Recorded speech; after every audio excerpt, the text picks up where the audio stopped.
Mheshimiwa Dr. Samia Suluhu Hassan alichokaa madarakani, yaliyofanyika ni kama ifuatavyo. Katika sekta ya afya, zahanati, kituo kile hapo tumetoka kuangalia vyoo na vitu vingine vilivyowekwa na mambo mengi yaliyofanyika kwenye afya, tulipata jumla ya shilingi milioni 61,782,305 katika sekta hii moja ya afya.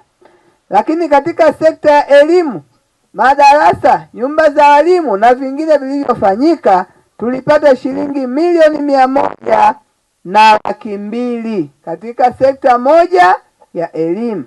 Lakini pia tuliweza kupata shilingi milioni 56 kutoka kwa wadau wetu wa Aga Khan.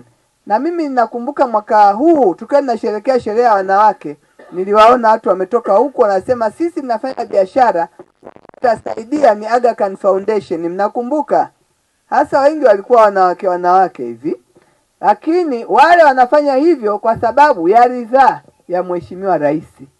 Bila yeye kuambia nendeni kwa wananchi wangu, ya wale watu tusingewaona.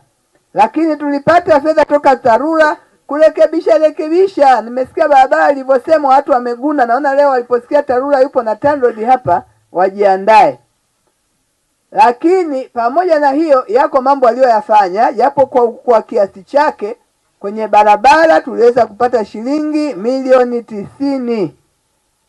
Lakini hapa kwa mtoro pia tulipata fedha kwa vikundi vya wanawake, vijana na watu wenye ulemavu, shilingi milioni 17,400,000.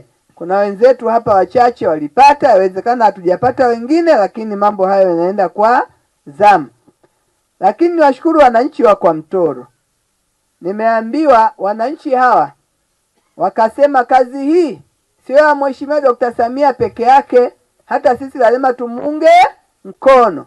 Kwa akileta fedha kwenye miradi, na nyie mnasema tunasogeza hiki, tunasogeza mchanga, mnasaidia zile kazi na kuanzisha miradi yenu. Mchango wa wananchi wa kwa mtoro peke yake wa kujitolea ni shilingi milioni 48. Hongereni sana.